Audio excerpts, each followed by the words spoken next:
Hello, you wonderful people, and welcome back to the Blacktown Football Hour podcast. This is episode number, the minimum age a US senator has to be before he or she becomes a US senator, the number of letters in the Serbian alphabet, the number of letters in the Bulgarian alphabet, and of course, within this many number of miles as a radius was the entire 15-person squad of Celtic's 1967 European Cup winners side born within.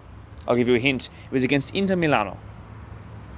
Episode number 30 of the Blacktown Football Hour podcast. My name is Mark DePoli. Thank you for being here. Subscribe if you're new. Like the video if you like the intros. And of course, cue the intro music.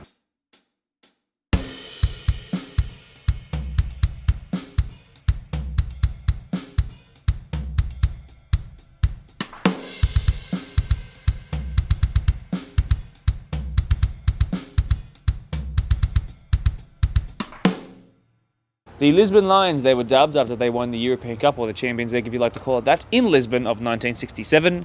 The East Stand at Celtic Park is actually named in its honour, and to extend further, by the way, all but two of the 15-man squad were born within just 10 miles of the Celtic Park, that being the home stadium.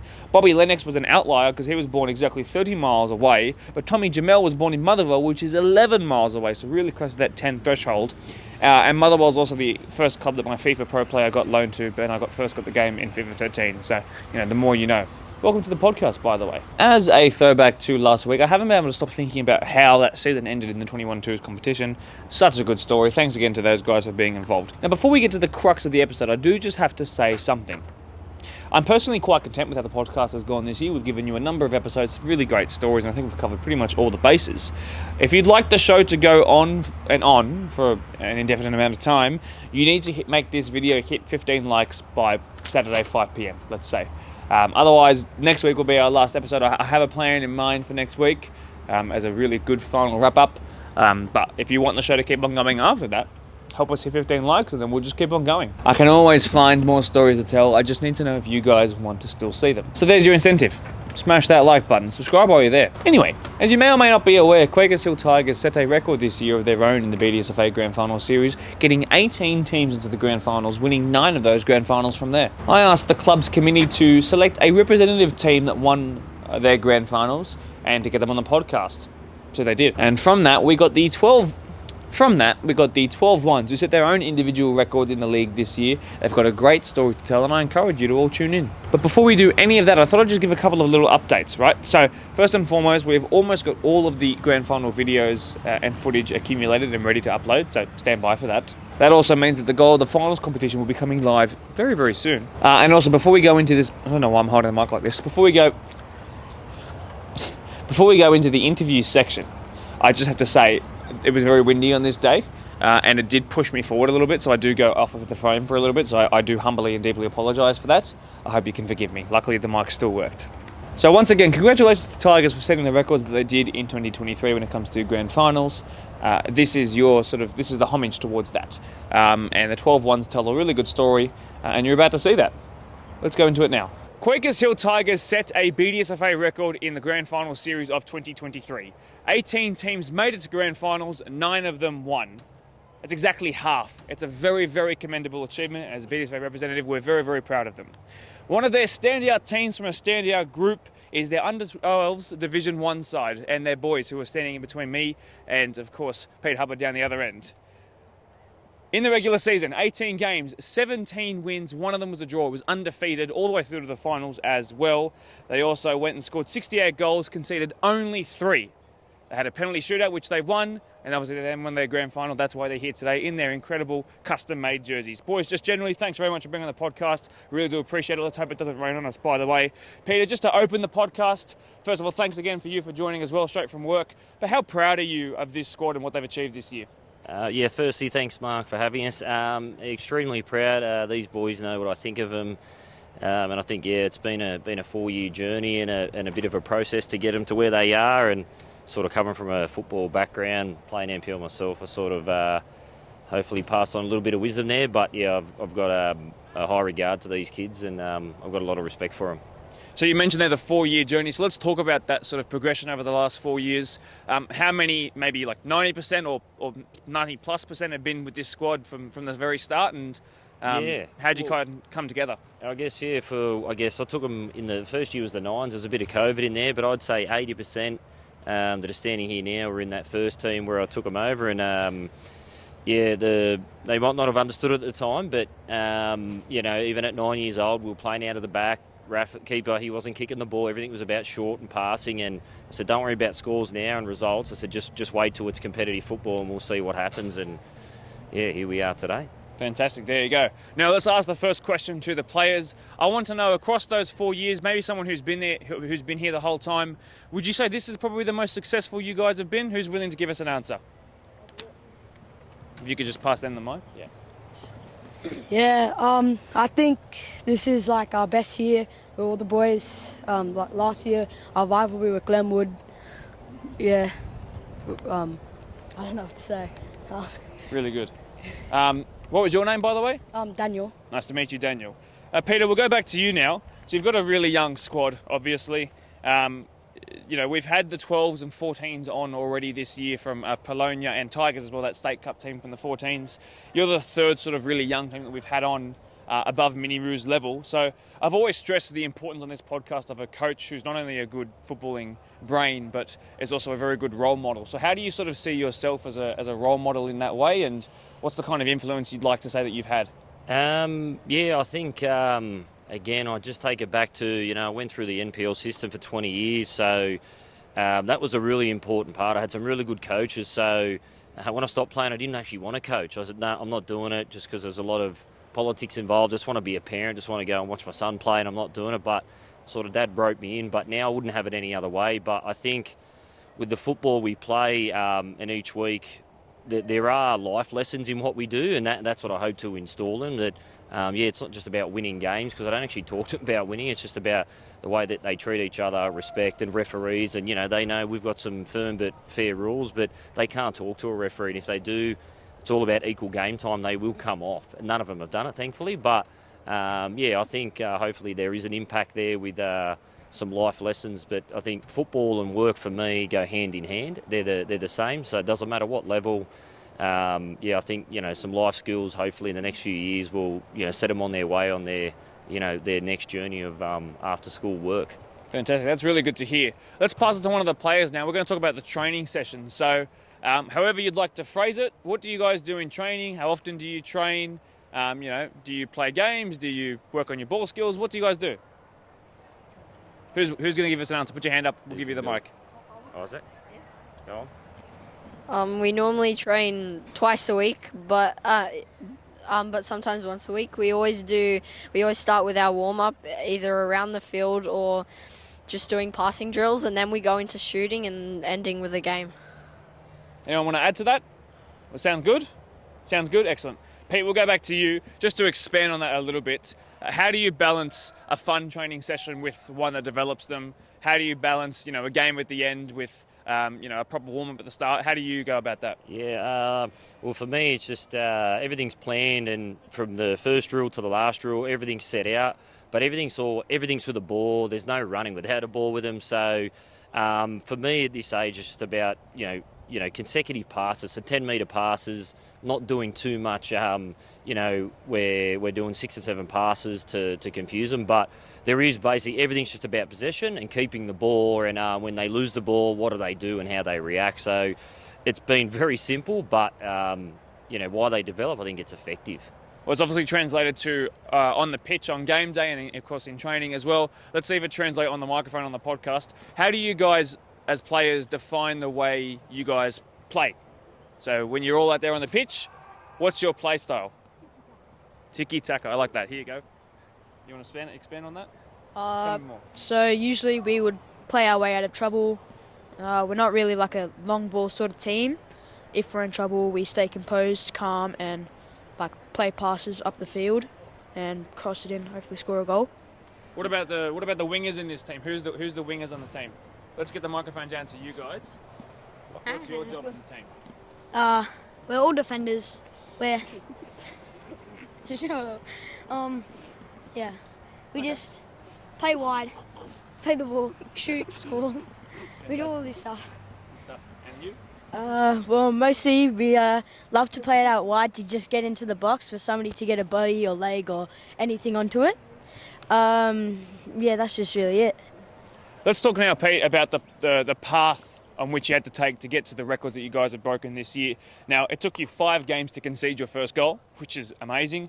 Just a quick sentence or two on this. I just want to know, first and foremost, was it ever your focus to maintain that sort of we haven't conceded a goal yet record, or was it not really a focus 5 rounds in? No, it wasn't a focus. It's all about shape, structure, and keeping the ball. So if you have the ball, you can't concede. It's always the focus. Yeah, I thought you might say that. So let's now talk about this one game in particular before the grand final. So the grand final qualifier, the semi-final. It's your second draw of the season, the first outside the regular season.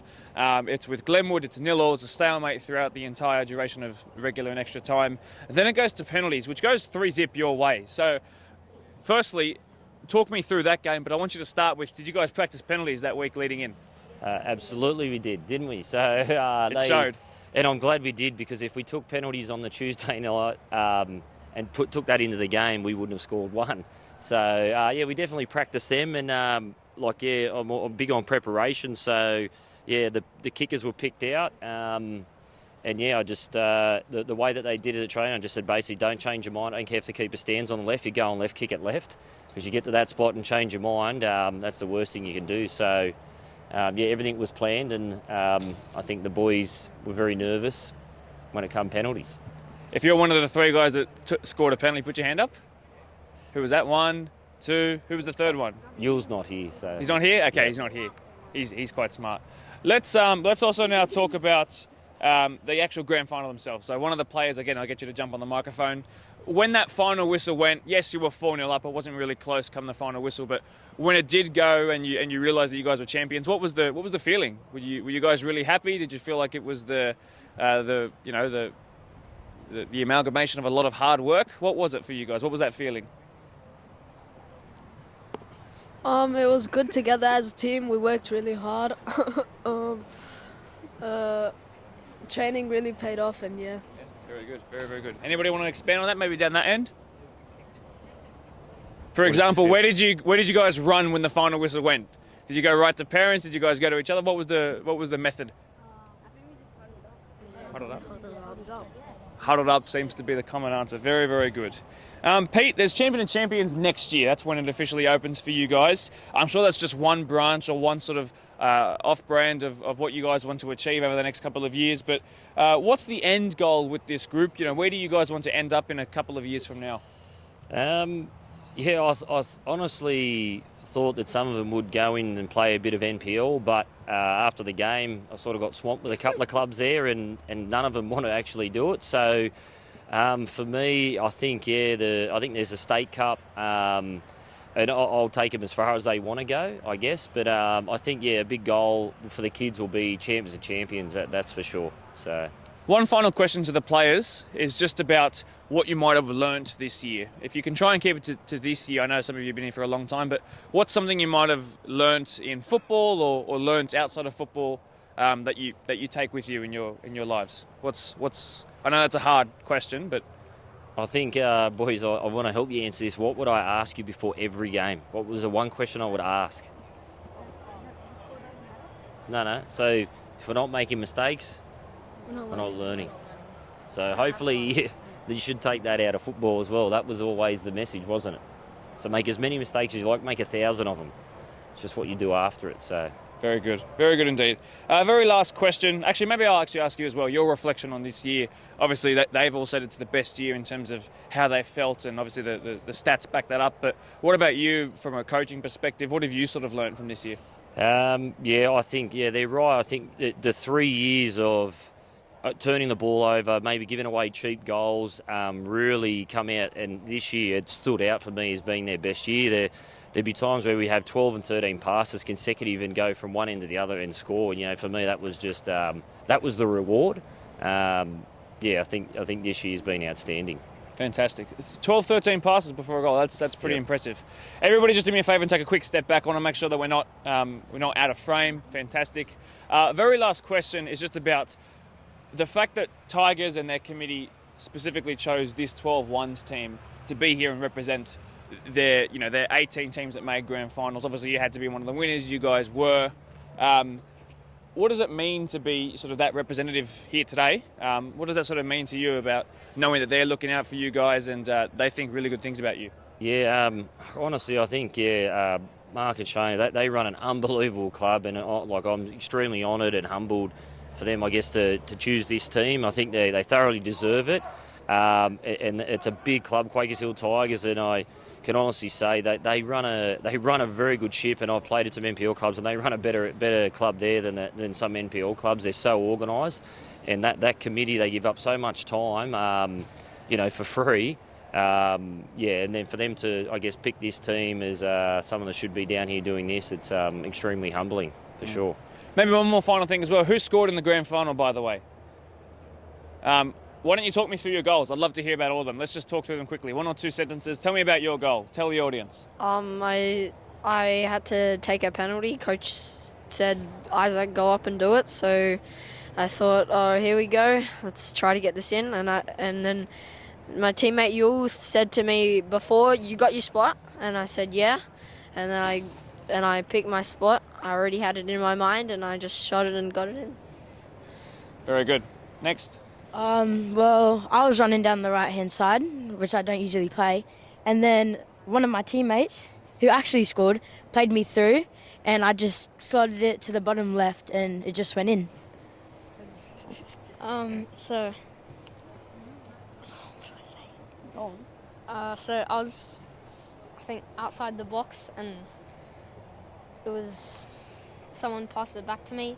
I didn't really try to shoot, but I don't know. And I just smacked it, and it ended up going in. Bounced over the keeper. Bounced over the keeper. Where's yours? And one more? Is that it? Ready? So Lachlan passed me the ball, and then I shot it top right, and Perfect. Love it.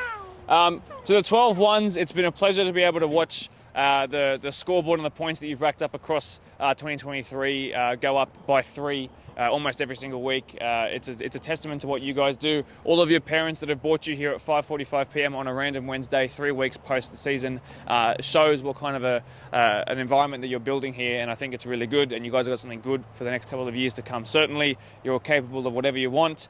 Just generally, thanks very much from the BDSFA for being here tonight, and I wish you luck for the seasons to come.